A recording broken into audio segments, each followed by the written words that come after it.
Amen. Amen. Wasn't that worship awesome? Wasn't that so cool to have the Lord be honored the way that he was? And listen, if you're new here, my name is Will Franco. I'm one of the pastors here at the church, and we are so glad that you are checking us out here this morning. I want you to know that we started Tri-Village for people just like you, for people who are searching and investigating and figuring out if this whole God thing is for them. One of the things that we say here at our church all the time is that we are not done. And what we mean by that is we believe that our best days are ahead of us. And we genuinely believe that God is not done working in us or through us. And so if you're sitting here and this is your first time here, we want you to know that we are inviting you to come along with us in this journey that we are taking as a family. The other thing we like to say here at our church all the time to new people is we tell them, hey, listen, if you're new here, we need you to know that you are welcome, that you are wanted, and that you are needed. See, a lot of churches will tell you that you're welcomed, and they kind of just leave it there. But we here, we're a big dysfunctional family, and what we need you to know is that we love you, and we're so grateful that you're here. So not only are you welcomed, you are wanted, and you are needed. Now, if you're new here for the first time, you have come on a perfect Sunday because this morning we are starting a brand new series that's entitled Explore God. And the reason why it's entitled Explore God is because essentially we're going to do what the name implies. For the next 7 weeks, what we're going to do is we are going to explore the person and nature of God. And the way we're going to do it is every week we're going to ask and answer another question that relates to the person and nature of God. And so this week, we're going to start the series by asking and answering the question, does life have a purpose? Next week, make sure you come back because we're going to be discussing, is there a God?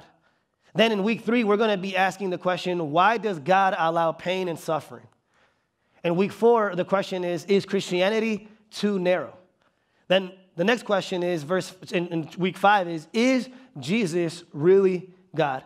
Week 6 is the Bible reliable? And then week 7, can I know God personally?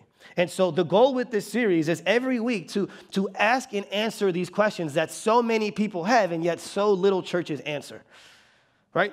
So many people have these questions, but many times churches are scared to address these questions and they say, hey, just shut up and believe it, right? Don't ask any questions, just shut up and believe it. And what we want you to know is that that's not the kind of church we have. We want you to know that if you have those questions, we are here to answer them to the best of our ability in light of Scripture. And so this morning, the question that we're going to start with is the first question, which is, does life have a purpose? Now, in order to answer this question, I want to begin with a story. And the reason why I want to share this story with you is because I believe that this story captures, it summarizes my own journey with this question. See, this first question, more than any of the other questions, is a question that I wrestled with a lot in my own journey with God and in my own journey with meaning and purpose. Now, I don't know if you know this, but many of you, many do, many don't. But I actually grew up in this area. So I was born in Chicago, and then around 3rd grade, we moved out to Bartlett. So I went to Centennial Elementary School, then I went to Eastview Middle School, and I went to Bartlett High School. B-Town what? Okay?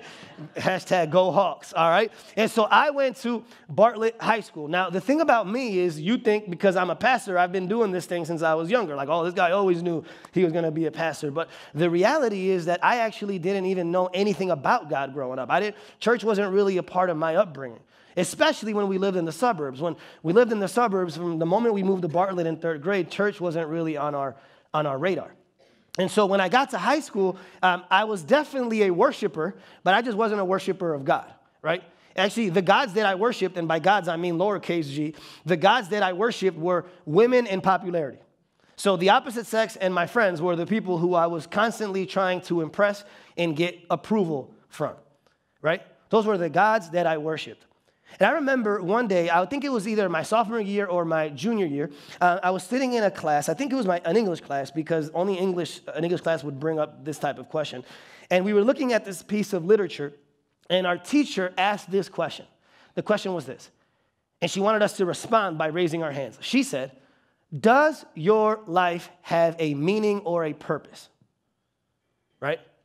And then no one responded, and so she followed up with, is there anything that you are willing to die for? Right? Now, I'm not going to lie to you. My first response to the question was to look around the room and judge everyone else, right? Like, man, of course these people don't have an answer, right? Classic high schoolers, no answer to a question like this, right? So for the first 3.5 seconds, I was judging the people in the room. But then after a few seconds, I started to reflect and look inward, and then I realized that I wasn't raising my hand either. And for all the judging that I was doing, I actually didn't have an answer to the question either. I really didn't have a meaning or a purpose to my life. Man, I remember that question just really bothering me. For like several weeks after that, that question kept coming up again and again and again. What is the meaning of my life? What is the purpose of my life? Why have I been put here on earth? Now, before that, what I probably would have said is I would have said, well, my purpose is to get a degree. And then once I get a degree, I'll have a job. And then once I get a job, I'll get money. And then once I have money, I can buy stuff. And then once I retire, I can live in a nice house. And then you could keep asking what else. And then eventually I would just say, and then I die. There was no purpose. There was no rhyme or reason for my life. And I remember that question just really, really bothering me. And every time I would try to like avoid it or deflect it, it would eventually pop up again in the most inopportune moments. Does your life have a purpose? Does your life have a meaning? That's the question that came up again and again and again and again. Now, here's the thing. If we're being honest here this morning, can we be honest here this morning? Is that okay? Yeah. All right. If we're being honest here this morning, I know that I am not the only person in this room that has wrestled with this question. I know that I am not the only person in this room that has asked this question before. The reality is that every single person in here, to one degree or another, has asked and has wrestled with this question to some degree. Now, here's the thing about this question. It always comes up, like I said earlier, in the most inopportune times. So sometimes, at least in my life, again, I'm not trying to impose my story onto you, but let me tell you how it's been for me. There are certain moments where this question rears its ugly head, right? One of the seasons in my life where this question would come up would be in moments of silence. So if I was driving somewhere with the radio off, or if I was laying in bed at night looking up at the ceiling and I couldn't sleep, this question would always creep into the forefront of my mind. Does your life have a purpose? What is the meaning of your life? So sometimes we deal with this question, and this question arises in moments of silence. For others of us, this question comes up in moments of sadness. So you lose a loved one, or you lose a job, or you have these expectations for something and your hopes are dashed. Sometimes in those valleys, what happens is this question comes up and you ask yourself, man, if these things that I love can just be so easily taken away from me, then what's the point of it all? Like what's the purpose of me being here? Sometimes it's in moments of sadness. And you know, another time or season where this question comes up is in moments of success. Okay? And here's what I mean by this. Every single one of us here is different. And as a result, every single one of us has different things in our mind that we think once we attain those things, once we arrive in those places, we will have been successful. We will have made it. What's interesting, at least in my life, I can't speak for you, but what's interesting in my life is that every time I have arrived at a moment of success, every time I have arrived at the thing that I thought I most wanted, I end up getting there and I'm left empty and discontent and asking the question, is this really all there is? See, so some of you are like, oh, what I really want is an education. And once I get my education, everything's going to be better. Some of you are like, what I really need is a career. And once I get a career, everything's going to be better. Oh, well, what I really want is a marriage. And once I get married, everything's going to be fixed. Those are all the parents in the room. And all the people who actually been there. People who've actually been married, right? And what happens is you get to those moments, and those moments always let you down. They are never what you thought they were going to be. And even though you were convinced it was going to fix it, nothing is fixed. I had a professor when I was in college, and he was one of at the time, now there's more, but at the time, I think he was the only African-American professor at Moody Bible Institute. And so he was someone who I really connected to, and he became one of my mentors. And I remember him telling me the day he got his doctorate, he said that being African American in evangelical circles was very hard because it's a very academic world, the world that he was in, and he knew that he was never going to be taken seriously unless he had a doctorate. And he said he studied and he prayed and he gave everything he had to get that doctorate. And he said that he would get so enamored with the idea that one day he was going to have a doctor before his name. And he said that he was just so excited because he knew that everything was just going to be different the day he got that diploma. And he's like, Will, I remember it like it was yesterday. He's like, I remember that because of the way the graduation set up, I had to go ahead of my family. So he's like, I'm at this graduation ceremony. My family goes to celebrate me. He's like, on the way back, my wife and my kids are in the other car, and I'm driving back by myself. And he's like, as I'm driving back, I look over at the passenger seat, and there's my diploma. Dr. Winfred Neely. And he said, I've never felt emptier. He's like, nothing was different. I was just as empty and just as discontent as I was the day before. Sometimes this question doesn't come up in your valleys. Sometimes it comes up at the mountaintop. So, you know, sometimes one of the worst things that can happen to you is you getting what you've always wanted. Because then you get it and you realize that you're still just as empty. And you're still just as purposeless as you were before. Okay? And so follow with me here. This question, it's this very, this very pesky question. It shows up at the most inopportune moments. It shows up in moments of silence, in moments of suffering, and in moments of success, right? And so when this question comes up, there's essentially three ways we can respond to this question, right? So as I present this question to you this morning, there are three ways you can respond to it. And I can tell you from personal experience that I have responded to it in all three ways. Okay? The first thing you can do in response to the question, does life have a purpose, is you can deflect. Okay? Now, here's what I mean by deflect. What some of us do when this question creeps up, regardless of what season it's in, what some of us do is we deflect. And so what I mean is we start to distract ourselves. And so we're like, I don't really know the answer to this question. I don't really want to deal with this question. So what I'm going to do is I'm going to deflect. I'm going to distract myself with money or with music or with porn or with gambling or with video games or with whatever. I'm going to distract myself with something else because I don't want to deal with this question. And here's what happens when you deflect. One commentator put it this way. He said that on the surface, listen to this. He says, on the surface, a shopaholic, an alcoholic, and a workaholic look very different. Right? On the surface, they look very different. A shopaholic, an alcoholic, and a workaholic look very different on the surface. But what he argues is that at the root level, they are all running away from the same question. Does life have a purpose? I don't really want to deal with it, so I'm going to deflect. I'm going to distract, and I'm going to give myself over to drugs or to alcohol or to shopping or to whatever it is. I'm going to give myself over to something, my job, my work, my career, because I don't want to deal with the question.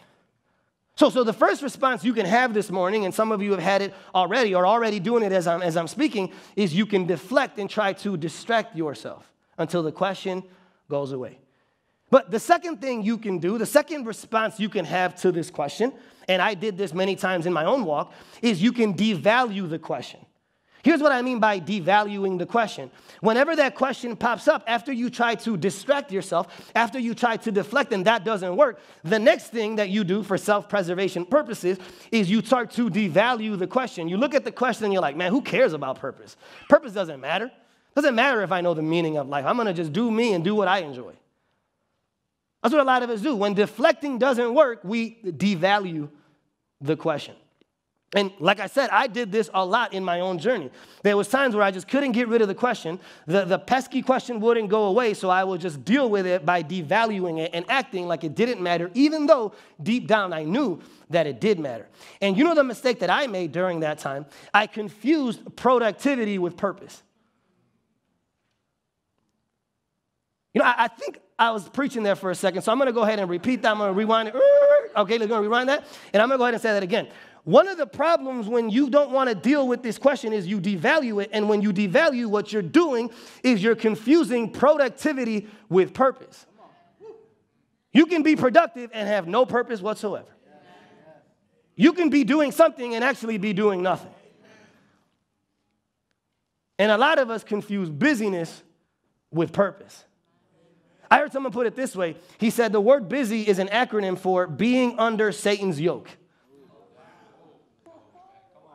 That's what busy is. Busy is being under Satan's yoke. Jesus says that I came to give you a yoke, right? That my yoke is easy and my burden is what? Light.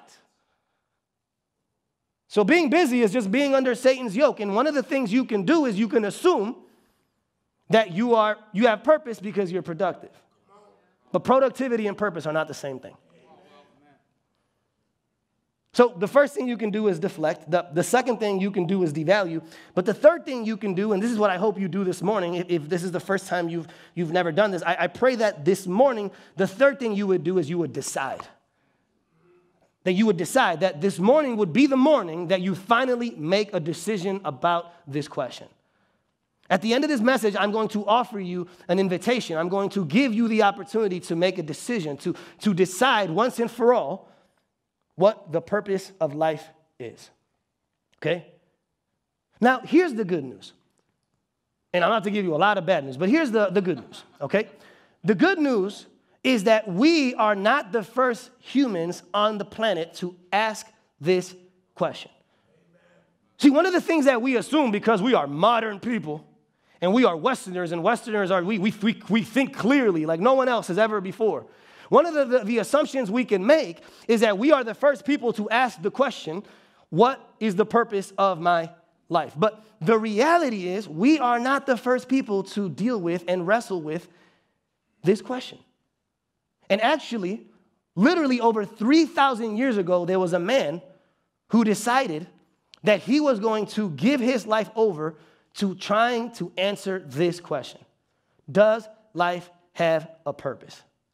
And his name was King Solomon. King Solomon, for those of you who don't know, was the son of King David, who was the most well-known king in the history of Israel. And King Solomon is born in the palace in wealth and in all his education. And when he finally takes over the kingdom, God says to him, Solomon, what do you want? And Solomon says, I want you to give me wisdom like no one's ever had before. And God gives him wisdom, but God also gives him power and riches and armies and buildings and properties and everything that he didn't ask for. He gives it to him in addition to the wisdom. And so what Solomon does, he takes this wisdom, he takes these resources. Okay, this is a guy, listen, I don't care how rich you are, this dude's richer than you. I don't care how smart you think you are, this dude was smarter than you. I don't care how influential you think you are, this dude was more influential than you. Okay? In every category you think you are amazing, he was 10 times that.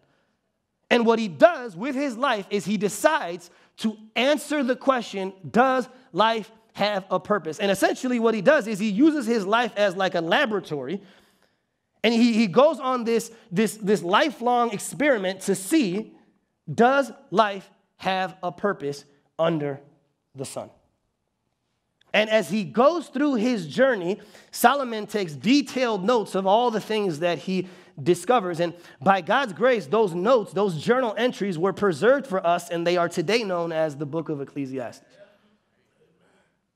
And so this morning, that's the passage that we're going to be in. We're going to be in Ecclesiastes chapter 1, verses 1 through 11. If you're new to the whole Bible thing, Ecclesiastes is in the Old Testament. So if you open the Bible to the middle, you'll see Psalms and Proverbs and a bunch of other stuff. This is after the book, Ecclesiastes is after the book of Proverbs and before the book of Song of Songs.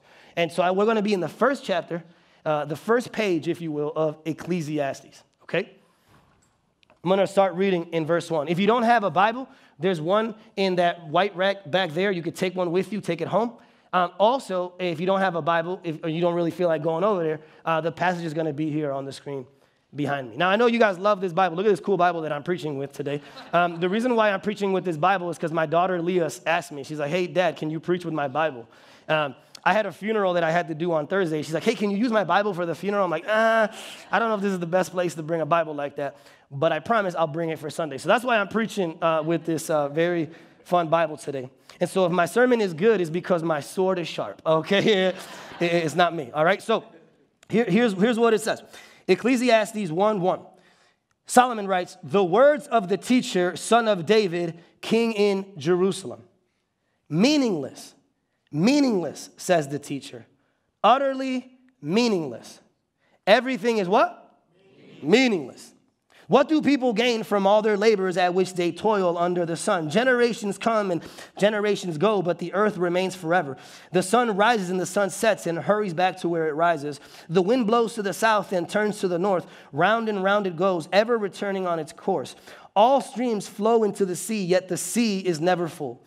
To the place the streams come from, there they return again. All things are wearisome, more than one can say. The eye never has enough of seeing, nor the ear its fill of hearing. What has been will be again. What has been done will be done again. There is nothing new under the sun. Is there anything of which one can say, look, this is something new? It was here already long ago. It was here before our time. No one remembers the former generations. And even those yet to come will be remembered by those who follow them. Amen. We're done. I'm just kidding, right? Like, this is super encouraging, right? So, Here's what Solomon is going to do in this passage. What Solomon is going to do in this passage is essentially he's going to teach us two corresponding and parallel truths. The first thing he's going to teach us is, if you could put the 2 points up, is he's going to, the other 2 points. Thank you. So the first thing he's going to do is he's going to talk to us about the types of purpose. The types of purpose. Then he's going to conclude by giving us the source of purpose. So what Solomon's going to do under this first point is he's going to go out of his way to address and eliminate all the other purposes that you might be tempted to find your identity in. He's going to eliminate all of them. And then once there's no other purpose to find your identity in, then he's going to give you the source of purpose. Okay? But the first thing he does is he's going to give us the counterfeit types of purpose that we are tempted to find our identity and our self-worth in. Okay? Now, I need to warn you, okay? This is going to be like a tunnel, right? And by that I mean it's going to get a lot darker before it gets brighter. Okay? It's about to get real dark in here. Just FYI. All right? So the reason, listen to this, the reason why it's going to get darker before it gets brighter is because of the type of person that Solomon is. And here's what I mean. In the passage, Solomon describes himself as a teacher. But what one scholar says that I think it's really well said is that more than a teacher, Solomon is actually more of a philosophy professor. And here's why. Because here's what a good teacher does. If anyone here has ever taught before, maybe you are a teacher. What a good teacher does is a teacher answers all your questions. That's what a good teacher does. A good teacher answers all your questions. But a philosophy professor, instead of answering all your questions, what they do is they question all your answers. That was good, right? I'm going to say that again. So a teacher, if you are a good teacher, your goal should be to answer all the questions. But when you are a philosophy professor, your goal is not to answer all the questions. Your goal is to question all the answers. And so that's why this is such a dark book. But I would actually argue it's the most contemporary book in the entire Bible. Because he goes after many of the assumptions that we make. And he's not going to let you settle. He's not going to let you just sit there and say, yeah, I believe this. No. He's going to call you out. He's not just going to answer your questions. He's going to question your answers. And that's why one scholar says that Ecclesiastes in many ways should be the first book of the Bible. Ecclesiastes should come before the book of Genesis because Ecclesiastes asks all the questions that the rest of the Bible then goes on to answer. That's why this book is written the way it's written. Now, Solomon, because he is a good professor, what he does, and anyone who's ever written an essay before knows that this is how you write an essay. What he does is he gives you the overarching question that he's hoping to answer, and then after giving you the overarching question that he's hoping to answer for the rest of the book, he gives you his concluding thesis. He provides for us his concluding hypothesis in light of what he discovers. And so the question that Solomon is seeking to answer in this passage is this. It's in verse 3. He says, this is the question that he's going to answer throughout the whole book. He says, what do people gain from all their labors at which they toil under the sun? That's the question that Solomon is seeking to answer, not just in this passage in particular, but in the rest of the book in general. What do people gain from all their labors at which they toil under the sun? That word there, gain, is an accounting term. And here's what it means. It means to have a profit. It means to have something of advantage or of good results. And so Solomon is saying, look, a lot of us are doing a lot of things, but what is it actually producing? What difference is it actually making? That is the question that Solomon is setting out to answer. Why are we doing everything that we're doing? And then what's crazy is if you look at verse 2, he actually gives you the answer. He says, look, just in case you don't have enough time, just in case you got to run somewhere and you're not going to be able to read the whole thing, let me tell you what I discovered. Let me give you my concluding hypothesis, my overarching thesis for what I discovered. Okay? Verse 2. He says, meaningless, says the teacher, utterly meaningless, everything is meaningless. So he goes on this journey to look at what the purpose and meaning of life is under the sun. And his conclusion and his answer to the question, what do we gain from all our labor, is meaningless, utterly meaningless. Everything is meaningless. Now, on the surface, it just looks like this dude needs to go see a counselor, right? He's just super depressed, right? And on the surface, it almost seems like he's having an emotional response. But when you read the rest of the book, you know that he's not responding emotionally because for the rest of the book, he supports his point intellectually. Okay? And see, on the surface, all this seems like is a Twitter rant, right? It's like someone on social media just complaining about something. And we've seen that, right? Whether you've been on Twitter or Facebook, right? There's always someone complaining about something, right? And almost always, it's an emotional response to a first world problem, right? And so they're sitting at Starbucks and the line is too long, or they're at a restaurant and the Wi-Fi is slow. And so they're complaining about how terrible life is because they don't have this thing that they need. But this isn't a Twitter rant. One, because he's not emotionally responding, he's intellectually responding. And the other reason why you know it's not a social media rant is because he's not just complaining about one thing, he's complaining about the whole thing. He doesn't say one part of life is meaningless. He says everything is meaningless. But what about marriage? Meaningless. Well, what about parenting? Meaningless. What about school? Meaningless. What about retirement? Meaningless. Everything. You know what everything means in Hebrew? It means everything. You're a scholar now. Congratulations. Okay? Everything is meaningless. The word there, meaningless, it's the Hebrew word havel, which means purposeless. It means emptiness. It literally means to lack content. He brings up the word 38 times in 12 chapters. The man is averaging more than 3.2 times per chapter. Is how often this man brings this concept up. Meaningless, utterly meaningless. The whole thing. The word there means breath. It means vapor. So when you're standing out in the cold and you breathe, that little puff that comes out and then immediately disappears, that's your life. Or you're standing by the beach and you step into the sand and you're like, that's always going to be there. And then within like 3 seconds, the water comes and it's gone. That's your life. Utterly meaningless. All of it is. Every single part of it. Now, the reason why Solomon argues that everything is meaningless is because what he says is that all of life is very circular. He says all life is a big, repetitive circle. So the reason why everything is meaningless is because we live in this closed system under the sun where everything just happens again and again and again and again. And the only reason why you think it's new is because you're too dumb to read books and know the history.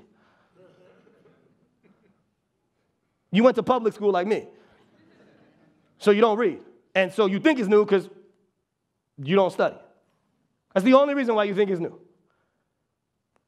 Okay?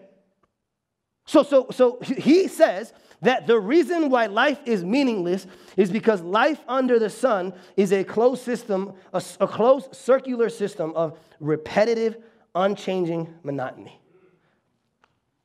And you might not believe what I'm saying, but I'll prove it to you. Look what he says in verse 4. He says, generations come and generations go, but the earth remains forever. Circle. Verse 5, the sun rises and the sun sets and hurries back to where it rises. Circle. The winds blow to the south and turns to the north. Round and round it goes, ever returning on its course. Circle. All streams flow into the sea, yet the sea is never full. To the place the streams come from, there they return again. Circle. Life is a meaningless, purposeless, empty, circular event. That's all it is. And for those of you who don't believe me and don't want to take Solomon's word for it, have you ever in your life, have you ever done laundry before? There's this thing, young people, called laundry, right? And you know how your clothes is magically clean and like folded and put in yourself? Someone actually cleans that, okay? And here's the thing. For the person who does laundry in the house, you do all the laundry and you're like, man, finally, no more laundry. And all you got to do is wait about 15 minutes before there's something else in the laundry. Or if you're the person who mows the lawn at your house, right? You spend a Saturday afternoon trimming the hedges and getting it all perfect and nice. And by Sunday, there's the lawn. Like nothing ever happened. Back at it again. Or taking out the trash. Hey, can you take out the trash? Yeah, honey, no problem. I'm going to take the trash out. And you get back the next, hey, can you take out the trash? I just took the trash out yesterday. What are you talking about? Hey, have you ever paid a bill before? Have you ever paid a bill? You're like, man, finally, I'm done with the bills. The only reason why you're done with the bills is because the mailman hasn't showed up yet that day. It's repetitive. Have you ever got a haircut before? Here's what women do, right? Women get a haircut. They hate it for the first 2 months. Then they like it for about 2 days, and then they got to get it cut again the next day.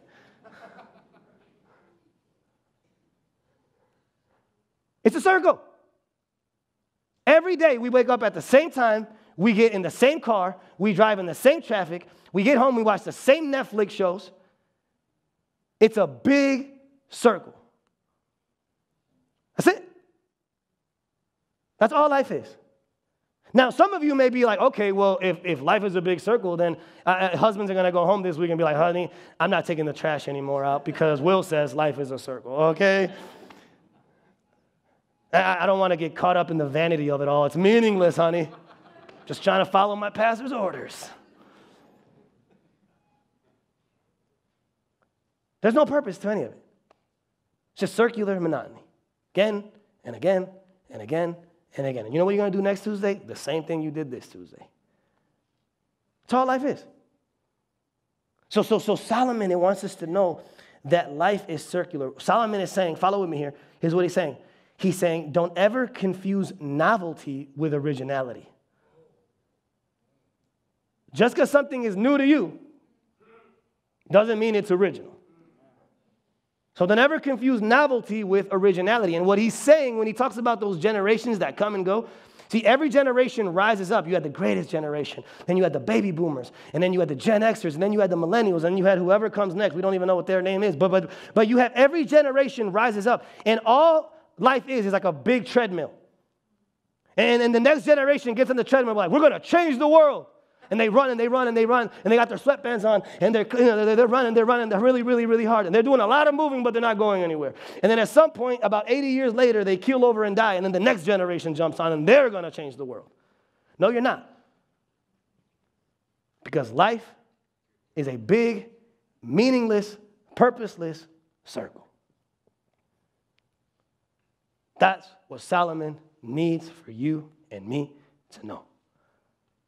And then what Solomon then does is, and this is what makes him so brilliant. One commentator put it this way. He said, Solomon is so wise and so brilliant that even in writing this first section, his opening statement, if you will, he's so wise that he knows that once he says that life is meaningless, he anticipates all the stock answers that people are going to give him in response.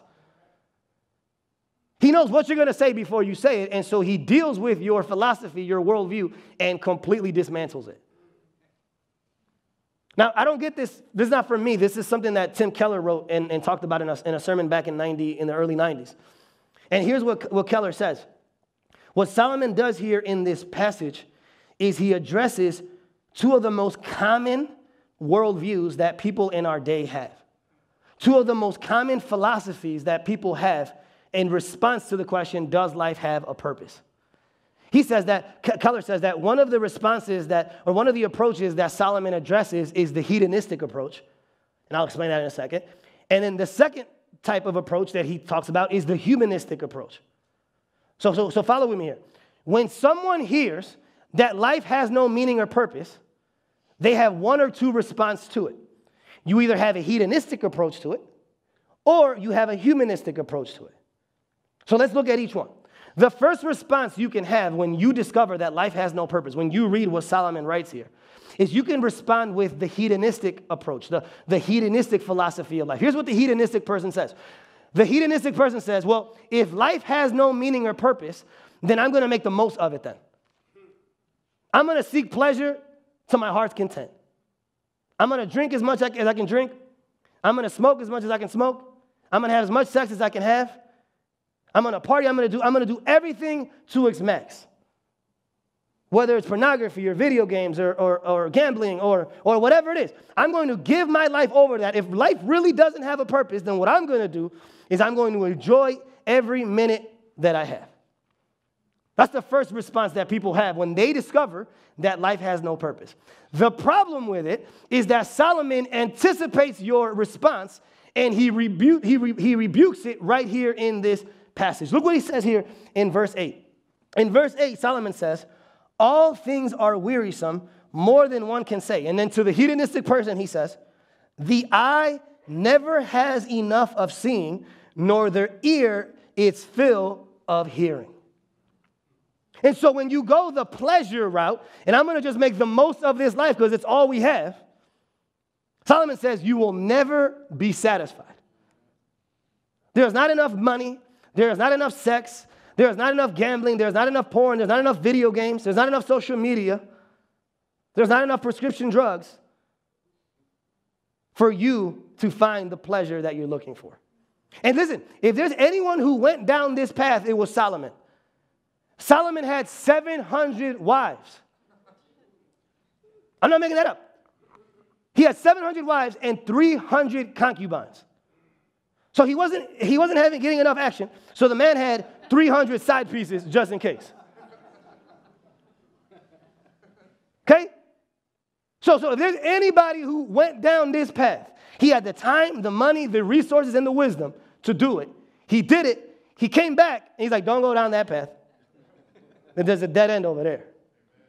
He should have learned that after wife number 2, amen? But anyway, let's be honest. But anyways, he went down that path, and he came back. Okay? So the first approach that people have is the hedonistic approach. Solomon not only anticipates it, he completely dismantles it. Then the next response that someone might have when they find out that life has no purpose or meaning is the humanistic response. And man, is this one popular in our culture. Man, you'll hear this from every celebrity and from every athlete and from every politician you'll see. Here's what they say. They say, okay, well, if this life is all we have and there's no purpose and meaning, here's what we can do. Let's live good, really good lives. Let's do the best we can to enrich the people around us. And let's just make the world a better place so that when we die, the world is just a better place. Let's leave a legacy of love and equality and beauty. Let's just do that. Here's the problem with that. Logically, it makes no sense. Other than that, you're good. Okay? Here's how Solomon anticipates you're going to say it, and then he deals with what you're saying. Look what he says in verse 11 to the humanistic people. He says, no one remembers the former generations, and even those yet to come will not be remembered by those who follow them. So the whole, I'm going to make the world a better place. No, you're not. I'm going to leave a legacy. You can't leave a legacy when nobody remembers you. Listen, within 50 years, no one's going to even know you existed. Within 50 years, no one's going to even know you existed. And you're like, well, that's not true. What about my relatives? Well, let me ask you this. Do you know the name of your great-great-great-grandfather? Yeah, I didn't think so. So even your relatives are going to forget you. And you're like, well, what if I make a lot of money and I donate a building to my alma mater? And they put a plaque on it. That plaque is going to make me last forever. Yeah, it'll make you last for about 100 years before someone richer shows up, tears down that building, and puts their own plaque up. Yeah, but what if I'm the president of the United States one day? You won't be. Let me go ahead and tell you that ahead of time so you don't get your hopes up. You won't be. But even if you are, in 1,000 years, the United States will be gone. And at best, some archaeologist might find a photo of you in some ruin somewhere. And it won't even be a good photo. It'll be an ugly photo. So if you're going the humanistic approach and you're saying, I don't know what I'm going to do. What I'm going to do is I'm going to just do my best to make sure I make the most out of this life. I want to leave a legacy of love and of kindness and compassion and beauty. No, you're not going to do that. Because to leave a legacy, you must be remembered, and no one's going to remember you. So Solomon, he deals with the two approaches that people have, the hedonistic approach and then the humanistic approach. He says neither of those approaches are going to work. Neither of them. So the first thing Solomon does is he gives us a philosophical argument to support his point.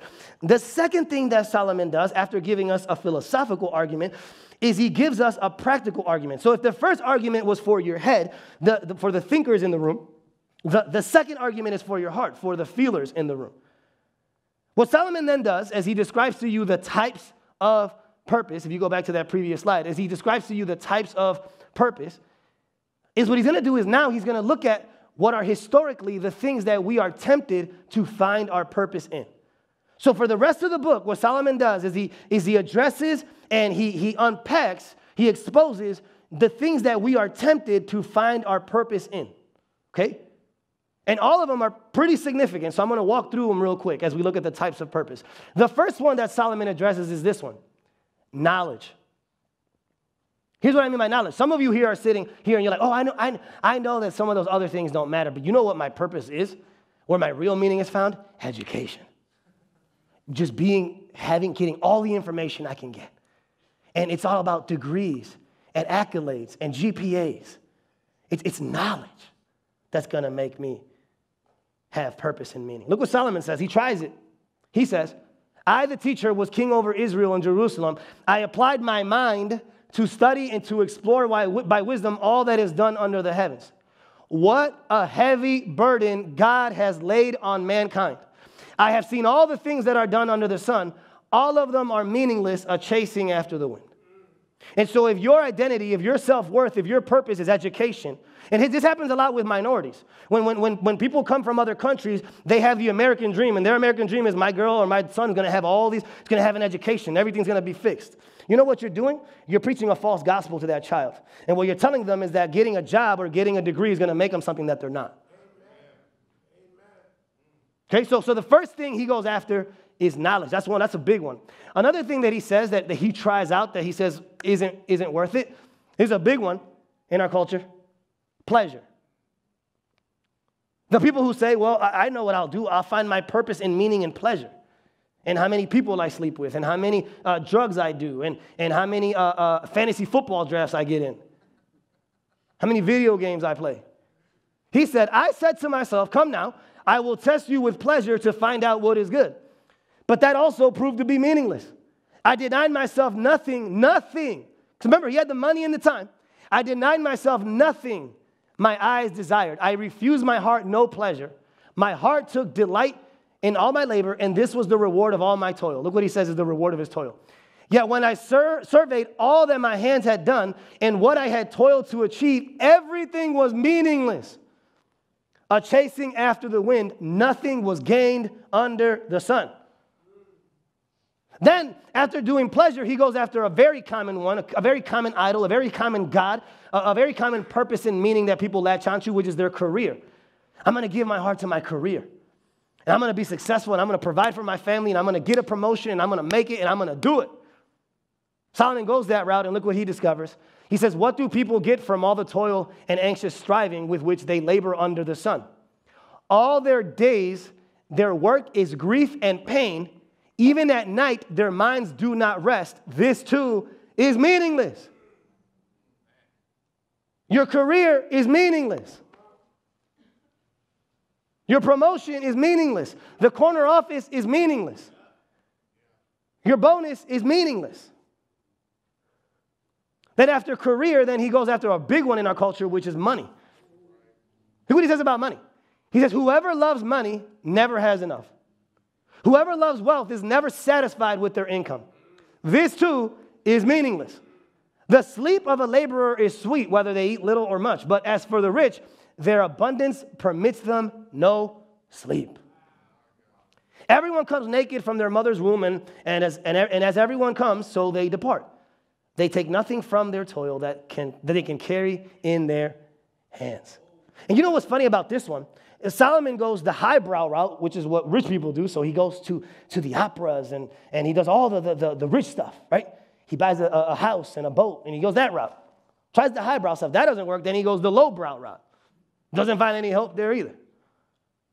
And what happens is the people who are rich look down at the people who are poor, and they're jealous. Like, man, I wish I was poor. I wouldn't have as much things to worry about. Life would be so much simpler. And then the poor people are looking at the rich people saying, man, if only I had a few more zeros behind that check. And Solomon says, I tried both. And they're empty. Meaningless. And then the last one, this one's huge. Religion. The last thing Solomon tries is religion. And some of you are like, wait, religion? But we're at church. Religion is a good thing. No, it's not. At Tri-Village, religion is a curse word. Because here's what religion is. Religion is you trying to save yourself. Religion is, hey, I read my Bible, I came to church, I gave a check, so you should bless me, God. That's not what Christianity is. Solomon says that some people have given themselves over to being good. And look what he says. In this meaningless life of mine, I have seen both of these, the righteous perishing in their righteousness and the wicked living long in their wickedness. He says, do not be over righteous, neither be over wise. Why destroy yourself? Then he says there's something else meaningless that occurs on earth. The righteous who get what the wicked deserve and the wicked who get what the righteous deserve. This too, I say, is meaningless. And so for you religious types that are like, man, Will, you tell those pagans that they're not living for Jesus, blah, blah. You're not living for Jesus either, bro. Because the person who's religious is just as self-centered as the person who's pursuing a career or money or education. It's all about you. And Solomon says that purpose will let you down. That meaning will shatter and will be crushed under the weight of your expectations. And so this is pretty bad news, guys. Solomon leaves you with nowhere else to go. He strips away everything else. And some of you are like, I just don't know if I agree with this. Well, Solomon says the reason why you don't agree is because you haven't thought about it. Because if you really think about it, you'll get to exactly where I'm at. Here's what's crazy. I heard a pastor put it this way, right?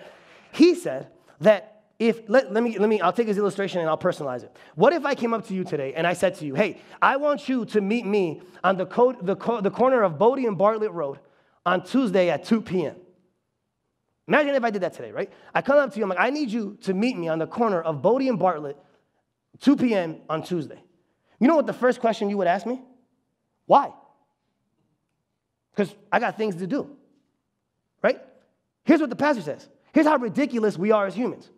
We are more concerned about how we will spend a Tuesday afternoon and never think about how we spend our entire lives.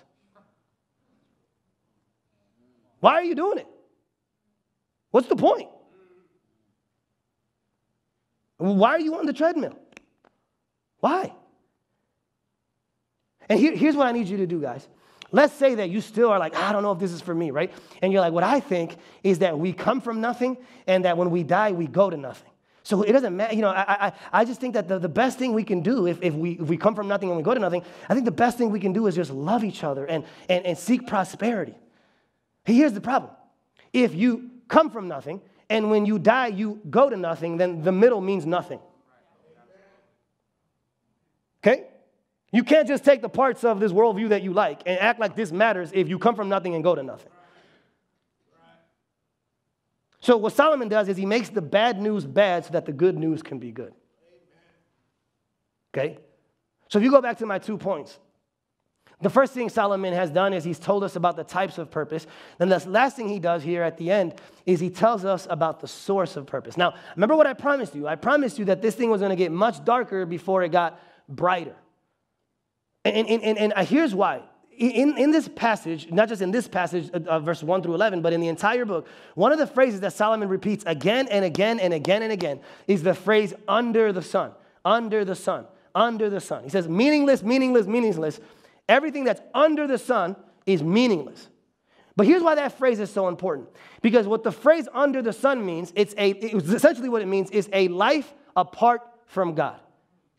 To live under the sun is to live as if God does not exist and this world is the only thing that exists.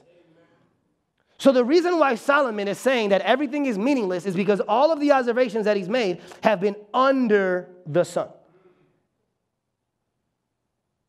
Solomon, here's what he does. He wants you to get to a place. The reason why this news is so bad, the reason why he brings you so low is because he wants you, there's only two ways you can respond if what Solomon is saying is true. Only two ways. There's a fork in the road. There's only two ways you can go. You either respond to this information with utter depression or total dependence. That's it. If you really understand what Solomon is saying, there's only two options for you. You either respond with utter depression because life is meaningless, or you respond with total dependence because we're made for something else. Listen, if you and I are eternal, then that means our purpose should be as well. So Solomon, after exposing and removing every other counterfeit purpose, in chapter 12 of his book, right at the end of his book, literally the last verses of the last chapter in the book, he finally gives us the purpose for life. Look how he concludes. He says, now all has been heard. Here is the conclusion of the matter. Fear God. The word there, fear, it means to have respect, to have awe, to have a relationship with God, and keep his commands, for this is the duty, the purpose, the reason of all mankind. For God will bring every deed into judgment, including every hidden thing, whether it is good or evil. So follow with me here. What Solomon is saying is that the world can only give you temporal pleasure, but only the Lord can give you eternal purpose. The world can give you temporal pleasure, but only the Lord can give you eternal purpose. He's saying that, listen, if God is everything, then everything else means something. But if God isn't your everything, then everything else means nothing. That's what he's saying to you and to me. If God is your everything, then everything else serves a utility for you. But if God isn't everything, then everything else is just futility. That's what he's saying. Now, here's the thing. The reason why I can't just stop right here, though, is because when he says fear God and keep his commands, that's a really tweetable thing. Like, amen, Pastor Will said to fear God, blah, blah, blah. But here's the problem with that. The Hebrew word for God is the word Elohim. It's a very general word in Hebrew. And so if all I do is leave it here, then essentially what I can do, I can preach this sermon at any mosque and any synagogue and nobody would be offended. There's nothing that I've said up to this point that any Jew or Muslim would be offended by. Because if all I do is say fear God, then man, that's great. Heck, Oprah believes in God. That's easy. Anybody can do that. But here's what's crazy. Solomon, we have an advantage that Solomon didn't have. See, Solomon is looking forward to something and it's a blur to him. He really can't see it with clarity. And so all he can say is fear God. But what we have is the advantage that instead of looking forward, we get to look back. Not on a possibility, but on a certainty. Here's what it says in the New Testament. In John chapter 1, John begins his gospel, and John says, in the beginning was the Word, and the Word was with God, and the Word is God. Now, to us, that doesn't mean anything. But the reason why that word is so important is because in Greek, it means logos. And the reason why the word logos was very influential and important in those days was because all of the Greek philosophers and scholars in John's day, they would sit around in the book of Acts 17. You see all these people sitting around.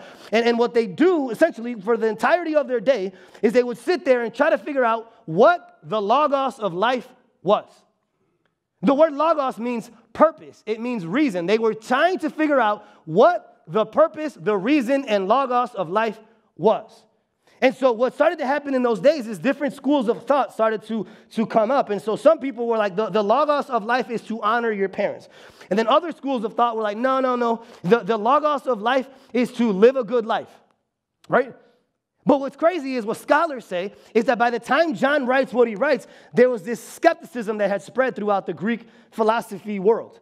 because they were convinced that none of them were ever going to discover what the real Logos was. They had given up on it because no one knew what the answer was. And then all of a sudden, out of the blue, John starts this book by saying, the Logos is here. I have found the Logos.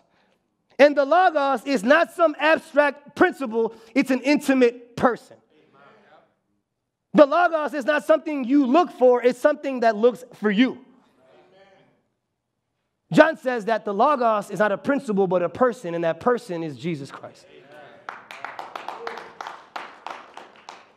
That's what we see. That the Logos is here. That the reason is here. The meaning, the purpose of life has arrived. And we didn't look for him. He looked for us. And Jesus himself in Matthew chapter 12 says the same exact thing. Here's what's happening in Matthew 12. I was blown away by this when I read it this week. He is sitting in front of people who, unlike Solomon, have the reality of him right in front of him. And he says to the people in Capernaum, he says, listen, one day at the judgment, the queen of the south, which is the queen that goes to see King Solomon in the Old Testament, he says, one day in the judgment, the queen of the south is going to stand in judgment of you because something greater than Solomon is here, and yet you refuse to accept me and believe in me.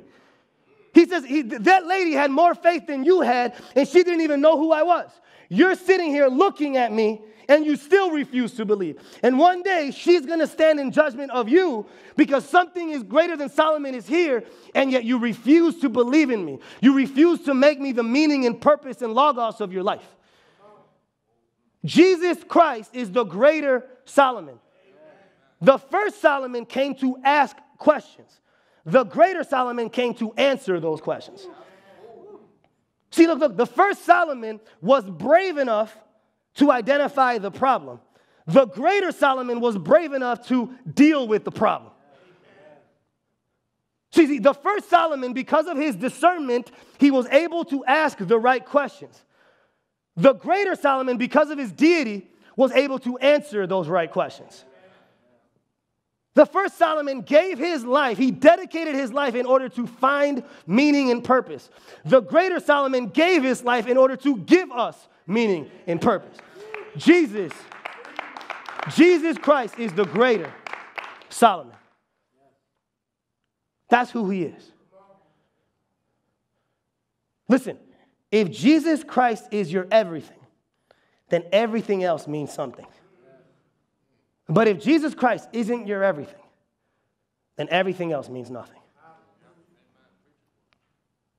And so the question that we set out to answer this morning was this: does life have a purpose?